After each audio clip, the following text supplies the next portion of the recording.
This content is recreated to fit YouTube's policies, fair use, and licensed content. Welcome back to another episode of movieethe TV. I'm your host, movieethe Mickey, aka Mickey Made It. If you're new to the channel, you know what to do to the channel. Subscribe right now. Join the Vibe Tribe. And if you feel generous and want to leave me a tip for my extra hard work, for my editing skills, I'll leave the Cash App link down below. Okay, on today's episode, I cover King of New York. Frank White, a drug lord, strives to control New York City's criminal underground shortly after his release from prison. White and his crew, led by a trigger-happy right-hand man, Jimmy Jump, consolidate power by eliminating their rivals in the Colombian drug cartel and triad. White personally executes a mafia boss who refuses to cooperate with him. White's exploits catch the attention of NYPD's narcotics squad. Detectives Bishop, Gilly, and Flanagan confront White but lack any tangible evidence to arrest him.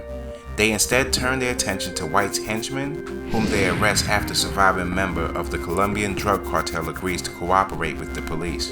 White's lawyers intervene and free the men from jail. Gilly and Flanagan are frustrated and lead a clandestine operation to take down White and his crew. They storm a nightclub where White is partying and kill many of his men. White and Jump survive the raid but are chased by Gilly and Flanagan. Jump ambushes and mortally wounds Flanagan. Gilly is unable to resuscitate his partner and shoots Jump in a fit of rage. A grief-stricken Gilly attends Flanagan's funeral, where he is abruptly murdered by White in a drive-by shooting. White then confronts Detective Bishop in his own apartment. He then holds him at gunpoint while explaining he eliminated the Colombian drug cartel and triad in New York City because he disapproved of their involvement in human trafficking and child prostitution. White restrains Bishop to a chair and leaves. Bishop then escapes the restraints and chases White into a subway, but both men draw guns on each other. But White uses an innocent bystander as a human shield. The two exchange gunfire and Bishop is killed. White then exits the subway and makes his way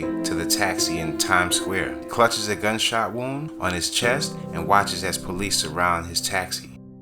White then goes limp and dies as the police close in on him. King of New York. Okay, Vibe Tribe, the movie King of New York is a movie that tells the story of Frank White, a former drug lord who has just been released from prison and tries to rebuild his criminal empire. Although the movie is mainly focused on crime and violence, there are some valuable life lessons that can be learned from it. Number 1. Loyalty is essential. Throughout the movie, Frank White demonstrates that loyalty is essential in both personal and professional relationships. He shows that it's important to have people around you who will support you no matter what. Lesson number 2. Power corrupts. The movie also shows how power can corrupt even the best of people. See, Frank White starts off with good intentions, but eventually becomes consumed by his own power, leading to his downfall. Lesson number 3.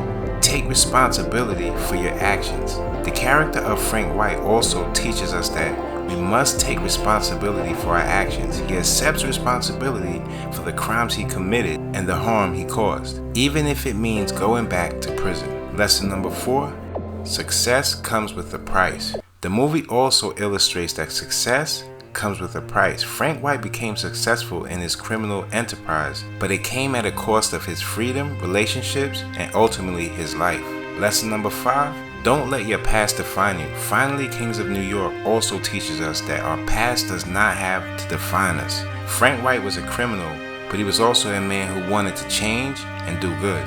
He wanted to use his wealth and power to help those less fortunate, showing that people can change and make a positive impact on the world, no matter what their past may be. Until next time, Mickey made it.